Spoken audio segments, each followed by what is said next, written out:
All right, are you ready? I'm ready. Let's go. Good evening and welcome to the Northern Kentucky History Hour. Thank you for joining us this evening.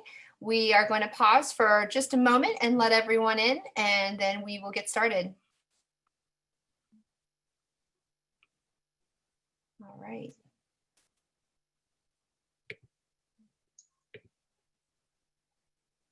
While we're waiting, I will let you know that everyone will be muted. If you would like to make a comment or a question, please use the chat feature.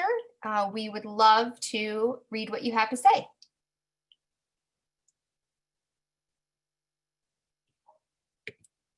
All right, if you're just joining us, good evening and welcome to the Northern Kentucky History Hour.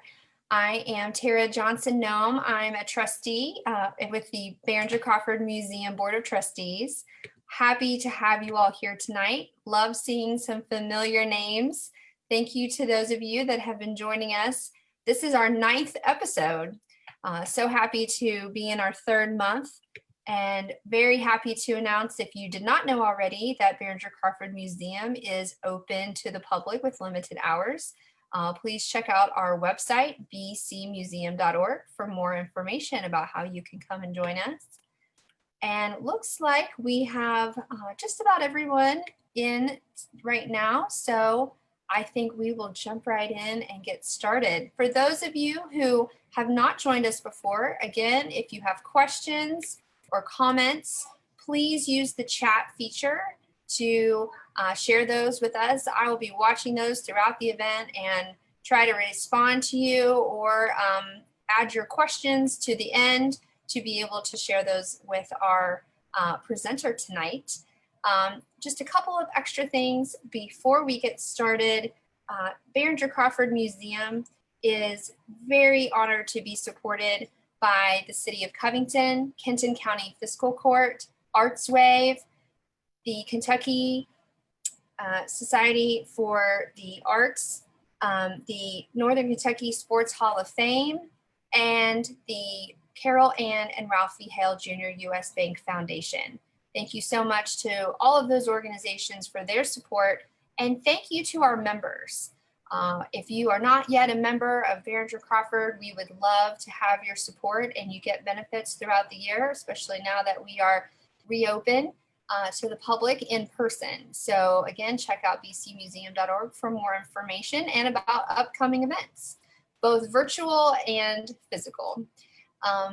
We are going to jump right into our presentation. We have back, by popular demand, Jeannine Kreinbrink. She is president and senior archaeologist at K&V Cultural Resources Management, LLC. She's also the archaeologist associate for Behringer-Crawford Museum and board president of the James A. Ramage, founding board member, I think, of the James A. Ramage Civil War Museum. She's been a lecturer at NKU. She has a rich background in our local cultural resources and archaeology. And we are so pleased to have her here today because she has been instrumental in everything to do with Big Bone Lick State Park in terms of, no, maybe not. That might be a little bit of an overstatement, but she has been instrumental in a lot of the documentation related to Big Bone. And we are truly, truly happy to have her here. We're going to have this as a 2-part series. So tonight we will get started and then we'll continue the conversation next week. I am going to, it looks like Jeannine is already unmuted. So Jeannine, take it away. If you want to mention at the appropriate time, we will have a quiz tonight and yes, she will walk us through that. All right, so I should share my screen now, correct? Yes, please.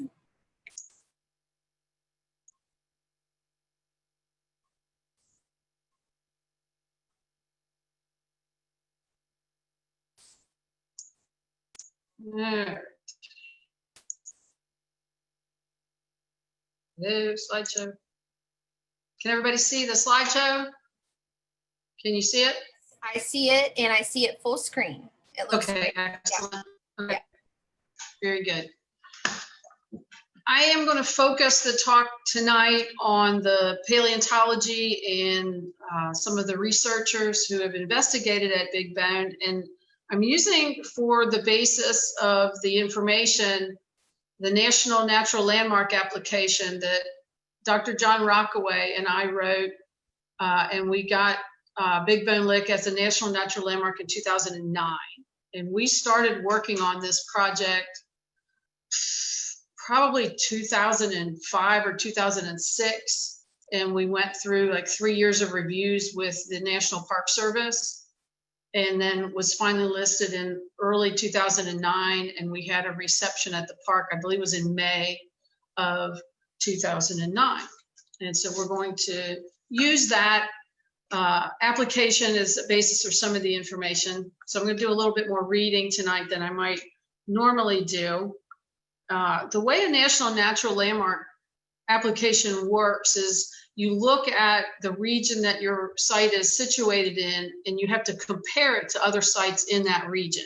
We're not going to talk about the other sites tonight, but we compared it to Mastodon State Historic Site in Missouri, McGinnity Peccary Cave in Indiana, and a place called Prairie Creek site also in Indiana. These are other sites in our local region. And we did a combination of literature review, research, and gathered all that together to put together the national application.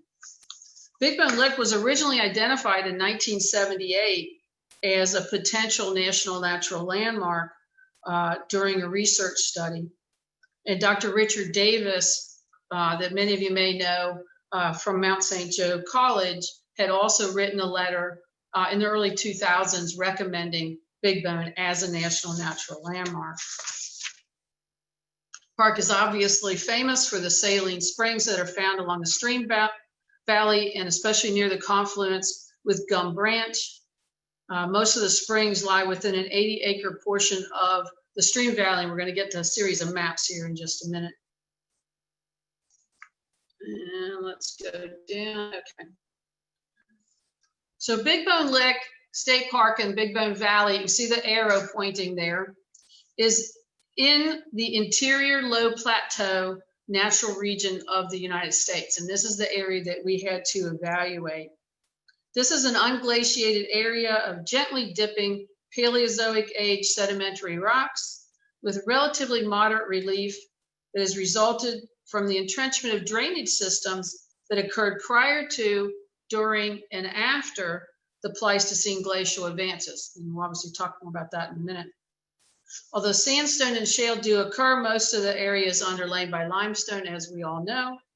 Karst topography is also well developed where these formations are near the surface, and that results in caves and sinkholes in the area, especially as you head, like say down I-71 toward Louisville, you get a little bit more karst topography.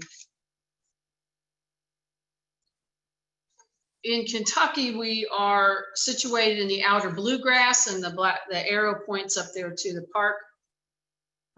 We are on the northern edge in the outer bluegrass subsection. And this area, obviously, as you know from driving around northern Kentucky, it's a little bit more dissected. We've got the plain that sits at the top at about 800 feet elevation, and all the streams that have cut down through that, in creating all of the stream valleys that we have here in northern Kentucky. And then we're going to zoom into Boone County. So we see where the park is down there in the southwest part of Boone County, about 25 miles or 40 kilometers southwest of Cincinnati, about 2 miles up from the Ohio River. Over 2 miles or 3.2 kilometers of Big Bone Creek flows through a broad valley and within the park boundary. And Gum Branch, you can see the arrow pointing to Gum Branch, flows southward out of the hills and joins Big Bone Creek just as the stream starts to turn south. And I can use my little arrow here. And so here we have Big Bone Creek coming down and going down here to the river. This is Mudlick Creek coming in over here, and little Gum Branch coming down south to join right here at the park. Here's a little kind of a 3D topographic map. Big Boone is located in the floodplain of the creek and the adjacent toe slopes and uplands. So these are the toe slopes right here at the bottoms of the hill, and then the uplands of the park, like where the campground is up here on the top of the hill. Here's Gum Branch coming in, and this is Boat Dock Road coming off of 338.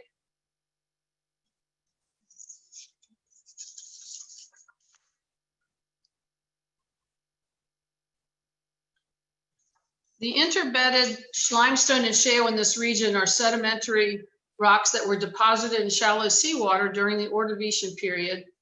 And the deposits of saline or salty water lie below these formations at variable depths in Kentucky, ranging from 50 feet to over 2,000 feet below the current land surface. And on a side note, I live on Big Bone Road, and when we were getting ready to build our house, they told us not to bother drilling a well because we would probably hit salt water. And so we ended up with a big cistern. In the local region, these depths right around here average about 100 feet only below the ground surface of the valley bottoms. So the springs are created by these salt waters flowing upward or getting pressurized up through the Ordovician formations, and the trapped salts and the minerals are then carried in solution to the surface. There's a recent chemical analysis of Gum Spring that you see up here on the top. There's been a number of these. There was one done in the 19th century. This one's a little bit more recent. And it shows the different minerals that are present in the water at Big Bone. And all of these studies have indicated that while the spring water is not brine, it does contain a high concentration of salt. Many different people tried to make commercial use of the water to make salt commercially, but it wasn't really briny enough.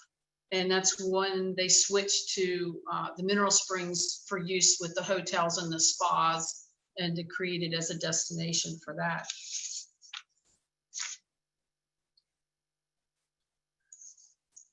Additional tests and excavations, this is from the 1960s. Found a profile that includes the upper brown clay and silt layers and a lower blue gray plastic clay. I keep pointing my finger at this, forgetting that I have to use my arrow. So here's the bluish gray plastic clay, and then here are the layers. You can see where they found the different bones in the different layers as they're going down into this clay. Based on a chemical analysis, the sodium and salt ratios are more similar to those found in Illinois basin brines, and they appear to originate in the lower layers of the Ordovician. All of this combines then as the soil and the water and the bones are sitting there together, and it percolates and it fossilizes the bones. And the presence of the hydrogen sulfate explains the sulfur smell that you can smell if you get close to some of those. All right, we're going to switch to the glaciers. Although the interior low plateau was not glaciated, so the interior low plateau is this area here.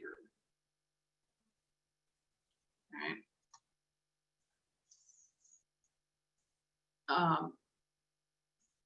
So we're going to look at, this is the Taze River system. We spent a lot of time on it. This is pre-glacier, so more than 2 million years ago.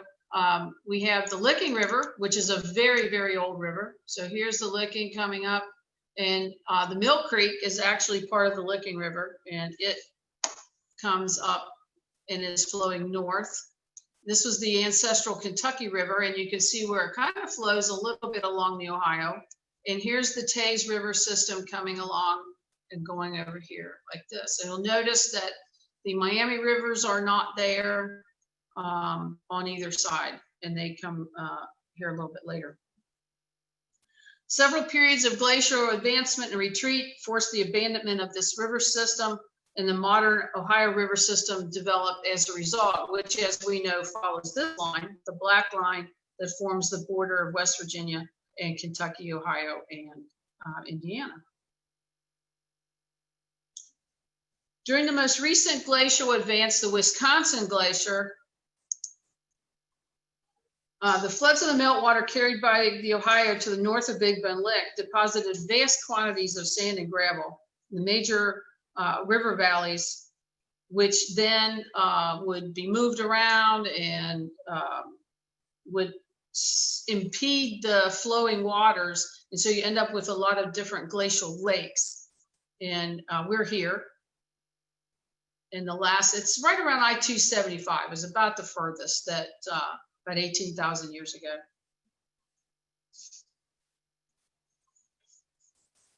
Some of these lakes formed in the Big Bone Valley, and some of the blue clays, which are formed in water solution, formed during the periods when there were lakes in that valley that have been dammed up by all the gravel down by the Ohio River. Hello. Hold on, my forward is not working. Oops. I'll have to use the mouse. Okay. Large Pleistocene vertebrates, which we'll talk about in more particular in a moment, who needed salt as part of their diet were attracted to the salt springs and seeps. These salt springs continued to provide a location at which the animals present in the area during the early days of settlement would come to lick the salt and get the salt and minerals that they required. In historic times, settlers started calling these licks. So you have Maze Lick and Big Bone Lick and all the other different streams, Mudlick Creek, for example. Pleistocene bone beds are rare in the interior low plateau natural region. They are characterized by dense concentrations of fossilized or mineralized bone, often laid down in riverine or other water-borne sediments. These deposits are often buried and inaccessible for collections. Some are found in caves, others buried in gravel deposits along the major river valleys. The Big Bone Lick fossil beds are found buried along the stream valley in clay and silt deposits that date to the late Pleistocene, and especially the very late time period of 20,000 to about 10,000 years ago. So the glaciers culminated about 18,500 years ago, and two of these lower terraces are located along Big Bone Creek. And the salt springs seep up through the youngest terrace, and that's what created the fossilized bones. Bone layers have been uncovered to depths of 30 feet below the ground surface in the Big Bone Valley. All contain concentrations of disarticulated bones, and we'll talk about what that means here in a minute. The upper layers include Holocene herbivores such as bison and white-tailed deer. And we'll talk more about those layers next week. After the end of the Wisconsin glacial advance, the Big Bone Valley continued to attract these animals and Native Americans as they entered the central Ohio Valley. Complicated cycles of erosion and deposition along Big Bone Lick Creek have since reworked this area, exposing some of the Pleistocene fossils in the creek bed as the Big Bone Creek moves back and forth. While salt springs are certainly not unique in Kentucky, the combination of these springs with the extensive late Pleistocene fossil bed does appear to be unique within the interior low plateau region.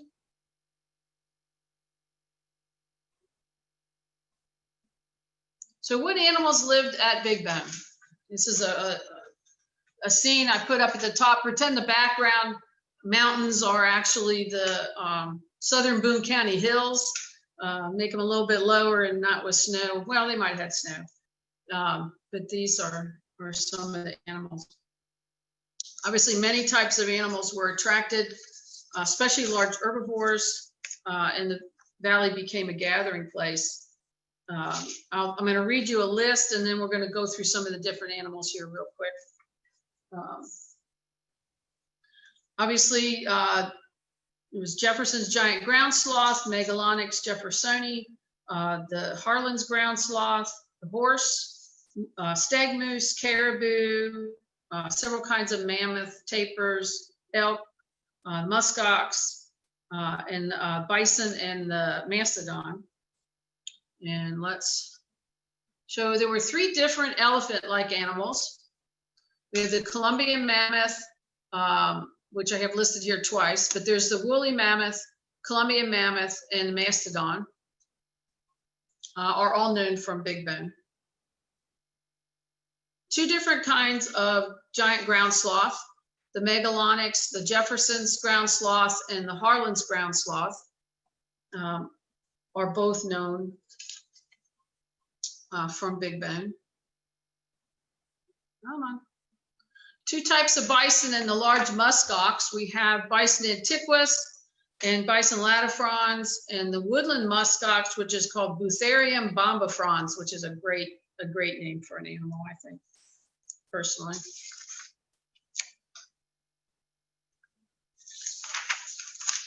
Horses lived in the Big Bone Valley over 10,000 years ago, but disappeared until the Spanish brought them back to the Americas in the 1500s. We also had tapirs and the stag moose down there at the bottom with the extremely broad antlers. This is another view of the Big Bone Valley from up near the top of the hill at the campground. Radiocarbon dates that have been run in the valley on different charcoal deposits in layers along the creek bank have placed most of the deposits between 7,200 and 10,600 years ago. And this is uncalibrated. Calibrated that you could probably add 2,000 years to each of those. So 12,000 to 19,000. Bone layers have been uncovered to depths up to 29 feet on the stream terraces. All of these contain disarticulated bones. And what does that mean? And so here we have an image.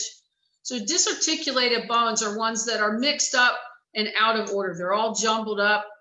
It's the skeleton's not laying there in the ground like sometimes you see images of dinosaur skeletons where they're all laid out with the tail and the head.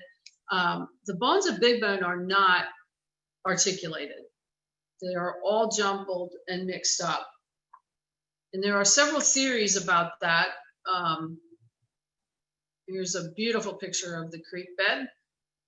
That's going to set us up for these theories. Why are they here?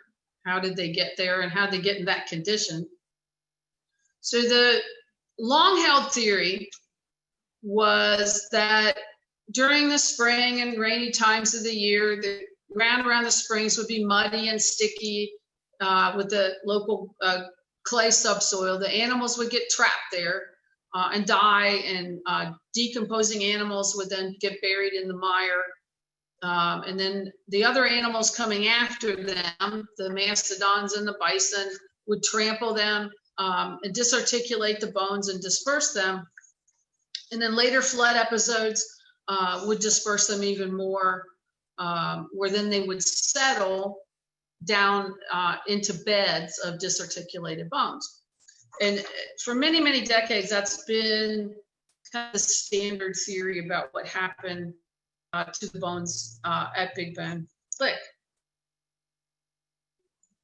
A more recent theory to account for at least some of these bones, and we'll talk about this more next week, because there is a recent bison kill site at Big Bone Lick that was discovered and excavated by the Cincinnati Museum Center, and it dates to the historic time period, to 1600s or maybe even early 1700s, but it's definitely a bison kill site with disarticulated bones. So we'll talk more about that next week, but one of the more recent theories is that Paleo Indians hunted, killed, and butchered the animals, leaving their bones distributed around the stream at butchering sites where they took what they wanted. This is an interesting theory, and it could also account for the fact that there are very, very few carnivore bones found at Big Bone. And if any of you have been out to La Brea tar pits in California, for example, where animals did get trapped in the tar, there are many carnivores as well as herbivores. Big Bone has very, very few carnivore bones. Number 3 choice would be a combination of the above or other processes that we haven't figured out yet. But in the end, all these choices end with disarticulated bone beds, which get moved around and by the flooding in the lakes at the end of the Pleistocene, where the minerals in the water seep into the bones and fossilize them to be found by researchers later on. And that brings us to Big Bone as the birthplace of paleontology. Big Bone has historically been a prominent vertebrate fossil collecting locality, has been referred to as the birthplace of vertebrate paleontology. The Academy of Natural Sciences refers to Big Bone as the first major New World fossil locality known to Europeans. Obviously, Native Americans have known about Big Bone for well over 10,000 years, and we'll obviously talk about them next week. This week, we're going to talk about some non-native visits, although some were led by native guides. And here's Big Bone Creek, and you can see here bones. The large bones are found here. Salt springs, medicinal spring here on this map from the late 1700s. Big Bone Lick was visited by French soldiers in 1739 as they traveled from Fort Niagara in Canada through this region to New Orleans. Captain Charles Lemoyne de Longueuil was in charge of this contingent. His and other early reports spurred an intense interest in the mysterious fossilized bones that were being shipped out of this area back up east. This slide also includes a map from 1744 that was produced as a result of his trip. And in French, there is here, they've got the wrong, this is supposed to be 1739. I think it's just an ink blob here, but it translates as the place where elephant bones were found. And, you know, the curves of the river are kind of screwy here, but it's clearly supposed to represent Big Bone. By 1778, the area was known as Big Bone Lick, and fossils returned to Paris by Longueuil prompted the naming of a species referred to as the animal of the Ohio. We'll know this as the mastodon. Unsure of the species, these fossils spurred intense interest in Big Bone over the next century. This is Filson's map, which you saw enlarged here a little bit ago. Here it is again, 1784, and then it was revised again in the 1790s, where they clearly marked Big Bone Creek. Here, excuse me. This is a big long table. I don't usually like to put tables, but it shows you how many visits there were. And this isn't all of them. These are just, some of these people went back again and again. Colonel George Crowan and William Goforth made multiple trips in this area, but you can see we're still in the 18th century, all the way halfway down the page. They were collecting them for Benjamin Franklin. Meriwether Lewis, of course, was there, and William Clark were also there collecting fossils for Thomas Jefferson and other people. We'll come back to a few of these people here in a minute, especially this latter group of people. Most of these trips were made for one singular purpose, and that was to collect specimens. There's a man named Humphrey Marshall who wrote A History of Kentucky in 1812. And in that book, he expresses the intense curiosity and speculation by 18th century naturalists and explorers about the large bones being unearthed at Big Bone. He said that a man named James Douglas stopped off to see the large bones of which fame has said so much, the learned risked so many conjectures, and everybody knew so little. However, the exportation of these bones to France and Britain greatly increased the knowledge of these extinct creatures. Jefferson, Franklin, and others used their knowledge of the bones to secure America's place in paleontology and science in general. There's a wonderful book, if you haven't read it, by a man named Paul Simonon, and it's called American Monster: How the Nation's First Prehistoric Creature Became a Symbol of National Identity. It's a great book. He said that the big bone fossils played a very important role in the development of scientific thought, especially regarding the idea of extinction, the relationship of geology and paleontology and Christian thought, and the idea of American superiority in many fields, including science. William Clark collected and returned boxes full of fossil specimens to Thomas Jefferson in 1807. He kept some specimens for himself and sent some to Georges Cuvier in Paris, including mastodon fossils.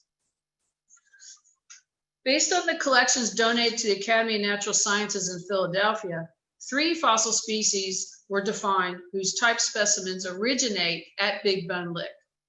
These are Harlan's muskox, the American bison, and the stag moose. And importantly, 3 mastodon mandibles with teeth in the Academy of Natural Sciences collection are considered the holotype for the mastodon, and they are based on those fossils from Big Bone. Georges Cuvier identified the American incognitum as a separate species of extinct elephant in 1808, largely based on the fossils from Big Bone. He then properly described it and gave it the name American mastodon, or Mammoth americanus, and that's the mastodon.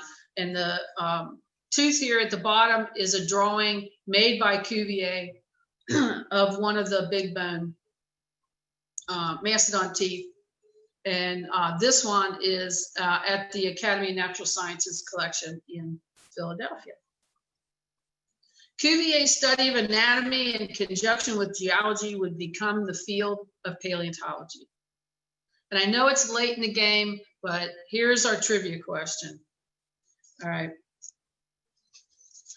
Constantine Rafinesque, who was a well-known naturalist in the region and internationally, he made a visit in 1821, and he said so many collecting expeditions had been made that the property owner was refusing to grant permission to collectors. So the trivia question is, where was Rafinesque a professor in Kentucky? He was a professor at a college in Kentucky. So that's the question. What college or university was he a professor at? It was in the 1820s, I'll tell you that. After 1821, only 4 other major 19th century digging expeditions are known.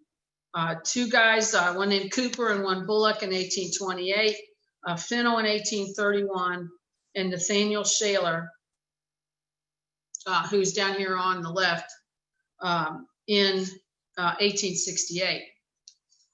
And Shaler made important contributions in recognition of the stratigraphic arrangements of the bones. So this is the order that he found things going down through the ground. Shaler, I could make that another question. What else do we know Nathaniel Southgate Shaler for? So if you want to add that to be a question, I didn't write it down. But people might recognize his name, even from one of my talks several weeks ago. Sir Charles Lyell, who's up there at the top, and other European geologists were also influenced by the discoveries at Big Bone. Lyell visited in 1841 during a visit with the Kentucky State geologist, David Dale Owen. In a report of his travels in America, Lyell referred to Big Bone as a place of great geological celebrity. And on that note, Big Bone collections are in many different places that are not on this list, but the most famous, of course, well, Big Bone, Behringer-Crawford, Cincinnati Museum Center, Academy of Natural Sciences in Philadelphia, Monticello, University of Nebraska, which we'll get to in a minute, Smithsonian, Harvard, Yale, Marietta College, which I'm not sure why, the National Museum of Natural History in Paris, and the British Museum.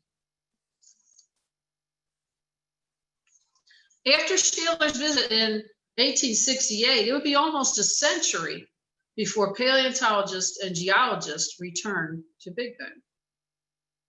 I love this sign. Scientific excavations, please do not disturb. So local efforts led to the state park, beginnings of the state park around 1960. We'll come back to that. Excavations from 1961, 1965, which included Ellis Crawford with the William Behringer Museum, the U.S. Geological Survey, and the University of Nebraska. And I'm going to take a side note here and talk about Ellis Crawford just for a minute. How are we doing on time? We're all right. He was born in Maysville in 1905, and he moved to Covington by 1930 and married Helen Coors in 1931. And I think I saw Jim Crawford on here somewhere. So I'm going to tell how much that I respect Ellis Crawford and how much he meant to my family. He was brilliant. He was self-taught. He mingled with the most well-known archaeologists and paleontologists in the country. He gave papers at national archaeology conferences, and he ran the Behringer-Crawford Museum, and we'll talk about that in a minute. I wrote my master's thesis on a site that he excavated. I have a nephew named Ellis, so you can see how much he meant to my family and to many other people. He liked to involve young people, teenagers would on the digs and things, and the people I've talked to, including some of my brothers who were old enough to help him or work for him, said you could ask him anything, he always knew the answer to all their questions. Nobody really quite knows why, but he was brilliant. So how did he get involved with all of this and get started on his path? He knew, or at least probably was friends with William Behringer, that the museum is named for. And here's a letter from 1950 from Ellis Crawford to somebody named John.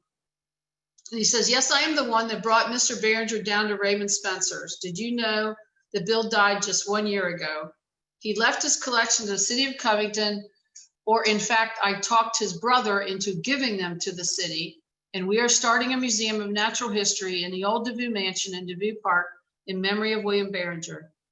And then he says, "Someone got away with most of the good things, pipe, butterfly stones, and polished work, and all the firearms, but we have enough to fill the museum." And that's the beginning of the Behringer Museum.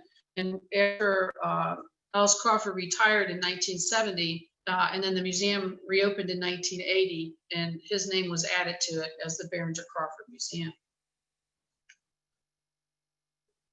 During the 1950s, Ellis Crawford worked with landowners down in the Big Bone Valley and recovered bones from the creek when people would report them to Behringer-Crawford. And you can see the mastodon mandible here in this picture. This is on display at the museum now. He worked with Bruce Ferguson and many other people in Boone County in northern Kentucky in the 1950s, and their efforts led to the state park. In the early 1960s, Ellis Crawford worked with the U.S. Geological Survey, University of Nebraska, Big Bone Lick Historical Society, and the Kentucky State Department of Parks to conduct excavations from 1961 to 1965 that primarily recovered bones that were then sent out to be stored at the University of Nebraska. And these digs were at least partially funded by the National Science Foundation. So they excavated there, recovering large quantities of faunal material, as I said, that are now out there in Nebraska. They recovered over 2,000 specimens, clarified species identification, and added a lot of important information on the stratigraphy of the site and how the bones were distributed. And we're almost at the end here. So National Natural Landmark designation is bestowed upon areas determined to be the best examples of a biological or geological feature within a given natural region. Such national significance is determined through the application of the following criteria: illustrative character, present condition, diversity, rarity, and the value for science and education. And we were successful. Big Bone was listed in early 2009. And that's the end. So we'll wait to do the trivia whenever Tara wants to do that. The answer, I have it on the next slide, but I won't go there. But if anybody's got any questions, I think we've got We a fair do. amount of time. We do have time and we do have questions. Thank you so much, Jeannine. It really is. I love the combination of photos and maps. I think it's just really helpful to get try to get a picture of what it really was like and how it developed. It's very interesting. We have a number of questions, so I'm going to go just in the order that they were submitted. Okay. And I think this is an interesting one. Do we have any idea of the size, the herd size, so size of herds for some of the prehistoric animals that would have visited Big Bone? I don't think we do.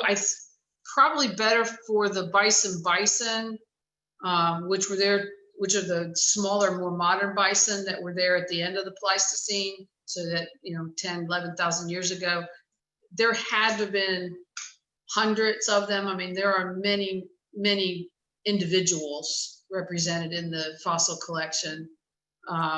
So I would imagine it probably looked like, what we think of as a, African plain, with the horses and the elephants and the muskox and all that, meandering through the valley. There certainly would have been enough room and space. So I would imagine that they did. And we know that there are, well known, we call them bison trails, but there are well known trails that probably originated as animal trails. Yeah, that makes sense. Sticking with the question about animals for just a minute, why you had mentioned that horses were there and then disappeared until Europeans reintroduced them. Can you talk a little bit about, do we know why they disappeared? The more recent theory are that the Paleo-Indians killed them all. Okay. I think in some cases, it's probably a combination of things. Climate change, which I don't know that was occurring that rapidly, but there was definitely climate change. The Paleo-Indians were obviously having an impact. And especially if animal populations, certain ones maybe were smaller, where they weren't self-sustaining. And if you kill off a group of them in an area, then they're going to go extinct. I kind of lean toward the Native Americans probably did have a substantial impact. They did in other parts of the world as well. Okay. And then one more question about the animal life in the region. Can you talk a little bit more about why there may have not been as many carnivores at Big Bone versus maybe La Brea, just that distinction, if it's known? That's part of the mystery. I think that it probably speaks to the fact that they probably weren't all getting stuck in the mud. I mean, La Brea has quite a few carnivores in their fossil beds. And Big Bone, I think I saw in looking at the stuff for the talk tonight, maybe a tooth here or there, like a wolf, or, and those are probably more in the Holocene, in the more modern time period anyway. I think it's just because they didn't get trapped. They're hunting the herbivores themselves, and the humans aren't necessarily hunting the carnivores. They're staying out of their way. Sure. So maybe they were Ah, there, but they didn't get stuck there. yeah, and you know, a lot of people see that as more evidence for the fact that the disarticulated bones may be more the result of butchering than just getting trapped, because no one has yet found an intact skeleton at Big Bone. Wow. In you know 150 years of 200 years of excavations. Wow. Okay, actually we do have one more animal question. Do you know if French lick in Indiana would have had similar types of animals? I don't think French lick. There's a place called Prairie Creek in Davies County, Indiana, and a place called McGinnity Peccary Cave in Crawford County that have fossils. In the interior low plateau, so in the southern half of Indiana, those are the only two that are known. So French lick was probably more like maize lick or some of the other ones where there are salt licks, but they've either not found fossils or maybe haven't reached the depths where the fossils might be. I mean, they could be there. They could just be buried and not been found yet. Right. Interesting. Okay, so let's go to geology for a second. Can you talk about the bluish gray clay a little bit more? What is that? Is it like the other clay that we see? Is it different? Is it just the color? It's because of water. So if you've ever dug into a swampy area, the soil is going to be bluish or grayish color.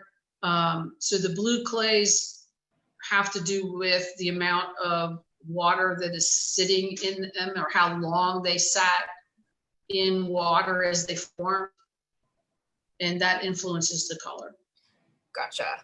Okay. And then let's see, let me see how we're doing on time. Okay, we're doing okay.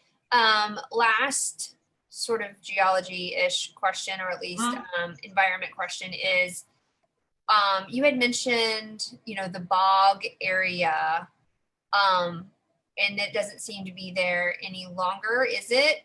If not, what happened to it? Let me see here. All right. This is why it's good to show up. I'm trying to go back up to, I don't know if I thought I had that picture in here. That's the creek. Okay, so that picture is under one of the boardwalks, and that is one of the salt and mineral springs that is still visible. So because of the condition of the soils and how the creek has moved, the springs, either they dry up or they pop up somewhere else. If you walk out past the main shelter along the creek, and there's the ball field, like right around that picnic shelter, there's a spring that you can see and smell sometimes. I think they've got it fenced off. And if you go all the way over to where Gum Branch comes in, that must have been a huge salt lick in the Pleistocene, because that's where most of the bones are, and they're gathered over in that confluence. And I think that just over time, it just moves around and pops up or disappears in different parts of that valley. But that's under one of the boardwalks, and that is salt percolating out there. That's the white that we're seeing with the salt. Yes. Okay. Can you either say again, or maybe if it would be easier to add into the chat, the name of the two sites that you compared in Indiana for the application to be a national natural landmark? All right, let me figure out how to make this big. How do I get back to my, where's the chat? It should be at the bottom. Maybe you can't see it if you're sharing your screen though. So you could just say the names and I can add them. Okay. Prairie Creek. Prairie Creek. And that's in Daviess County, Daviess, Okay. Indiana. Okay. And the other one here. So can you still see my slide screen? Yes. Okay. So the other one is McGinnity Peccary Oh my goodness. Cave. Hold on a minute. Hold on. Right behind the, yeah. Yeah, I know. Hang on. There you go. McGinnity Peccary Cave. Okay, great. And that's in Crawford. That's in Crawford County, Okay. Indiana. Just in case anybody wants to learn more. Okay, cool. And Mastodon State Historic Site in Missouri is a very interesting place too. Okay, I'll add that too. Okay, so let's go a little bit to the history, a little bit of those that came. There was a picture of Mr. Ellis Crawford, and there were two pictures, and there was just him in one of the photos, and then in the other photo, there were, yes, that picture. And we were just wondering, one of our viewers was wondering if you knew who else was in the photo with him. One of them is Schultz. Okay. I knew I should have put their names on there. One of them's the guy from the Smithsonian, and the other one's the guy from U.S. Geological Survey. Awesome. I don't know if Laurie can. I don't know if Laurie's on here, if she remembers their names, but if she could write them in the chat. But one is Schultz, and I can't remember the other guy's name right off the top of my head. That's okay. Maybe if you think of it, you can tell us next week. I will add that to my. We always have homework for the following week. I know. Another question about the the excavation process. Why the University of Nebraska? Why were they interested versus maybe a Kentucky University or Ohio? My understanding is UK did not have a vertebrate paleontologist who was interested in the Pleistocene. Gotcha. So I think it was just a matter of the professor from Nebraska was well known in his field. Actually, that might be Schultz, but he was well known in his field and was interested in that time period. Gotcha. That makes sense. So really about the person and the experts in the community and community. Yeah, I think that they were trying to put together that partnership, and I believe UK did not have the personnel. Makes sense. So I think that is a good segue into our quiz question, or quiz answer, I should say. So okay. Where was he a professor? Rafinesque, is that how you say his last name? Transylvania. That was my guess. He was at Transylvania from 1819 to 1826. Excellent. Well, Janet Middleton, congratulations. You are the first respondent to our quiz question. So you will be receiving a, let's see where this is, a BCM Northern Kentucky History Hour button. It will be coming to you in the mail. And for those of you that have been past quiz winners, I mailed all of them out today. So in case you were wondering. We have another answer regarding your other question, Jeannine. Oh, and I just lost the chat for some reason. Oh, there it is. Paul Weisenberger wanted to add that Shales was one of the batteries, the names of one of the batteries in the Civil War. So well done. That's exactly right. Mr. Weisenberger, you know what? We will send you a button as well. Let me just write that down. Hi, Paul. Yes, Shaler Battery, where Evergreen Cemetery is, the Shaler family owned all of that property. Okay, awesome. Well, our time is almost up. I have a couple of other, actually I have one other question.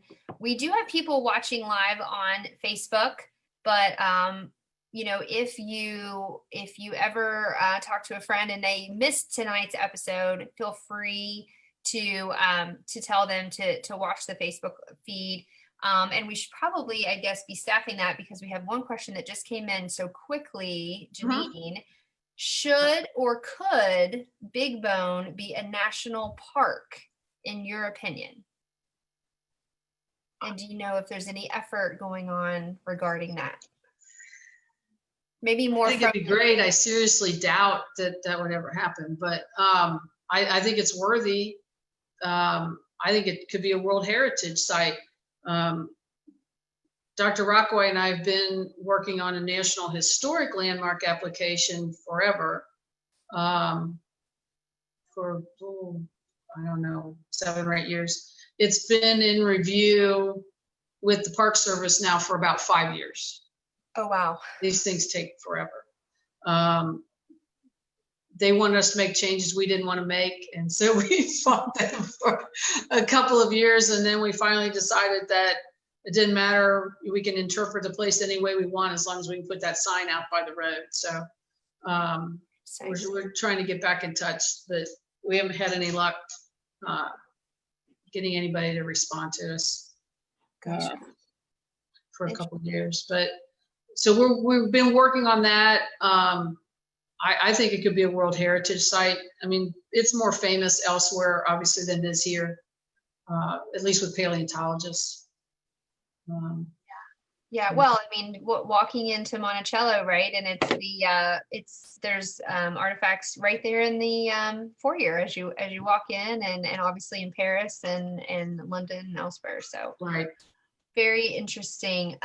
Well, I unfortunately do have to conclude, but I'm glad that we will be back next week with some additional information about the Native American influence. Is that correct, Jeannine? Yes. At Big Bone. So look forward to that.